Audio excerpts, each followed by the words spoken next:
ভগবানকে ডাকলেন না। শাশুড়ি তার বৌমাকে বলছে, বৌমা, পূর্বজন্মের কোন সুকৃতি ছিল জানো তো মা, তাই তো তোমার মতো ছেলের বউ আমি পেয়েছি। একবার তুমি দয়া করে ওই গোবিন্দকে বলো না কৃপা করতে। বৌমা ভগবানকে বললে,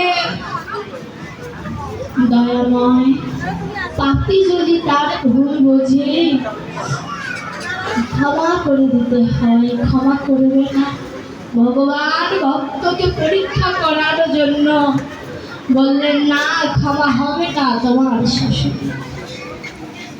ভক্ত তখন তার শাশুড়িকে বলছে, মা, তুমি কেঁদো না, আমি তোমায় কথা দিচ্ছি, যখন ভগবান বৈতরণীর ঘাটে আমায় নিয়ে যাবে আমি তোমায় ছাড়া পার হব না, আমি তোমায় ছাড়া পার হব না।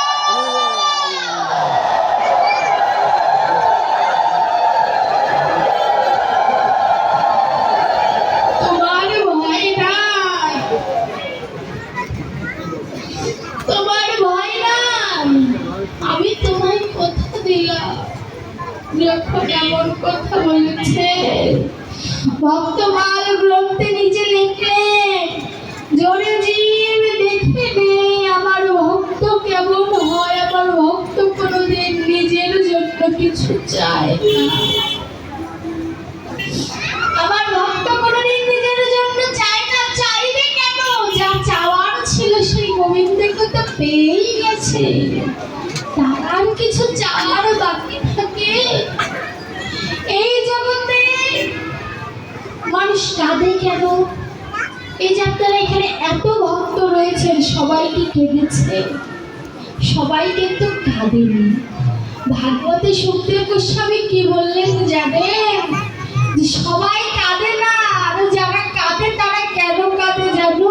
যাদের কৃষ্ণ হারার বেদনা আছে তারাই তো এই ভাগবতের আসলে কাঁদবে।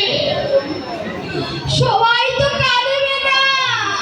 যার মা হারিয়ে গিয়েছে, মায়ের কথা বলো কেঁদে ফেলবে। যার সন্তান হারিয়ে গিয়েছে তার কাছে সন্তানের কথা বলো কেঁদে ফেলবে। কিন্তু আমার গোবিন্দের কথা বললে যে সবাই কাঁদে না গো। এত সহজে নয়, কোটি টাকার বিনিময়েও আমার গোবিন্দ বলে কাঁদা যায় না। আবার চৈতন্য চরিতামৃতে বলল, কে বলেছে কাঁদা যায় না? আরে পাষাণ গলে গেল কৃষ্ণ নামে, বলেছে না? আমার গৌর হরি পার্শ্বদগণ নিয়ে হাড়ি খঞ্জের বন দিয়ে কৃষ্ণ কৃষ্ণ বলে কেঁদে যায়। সামনে বাঘ দাঁড়িয়েছে, বাঘের সংস্কৃত শব্দ হচ্ছে ব্যাঘ্র। আমার মহাপ্রভু কৃষ্ণ নামে এত বিভোর, বাঘকে বলছে ওরে ব্যাঘ্র, একবারে কৃষ্ণ বল। বাঘকে বলছে একবার কৃষ্ণ বল।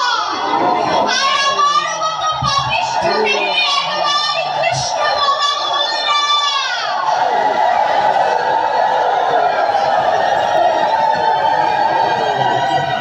বাঘটার হিংসা বলে ভগবানকে যারা বিশ্বাস করে, এটা তাদের বিশ্বাস করতে হবে যে বাঘ সেদিন তার হিংসা বলে কৃষ্ণ বলে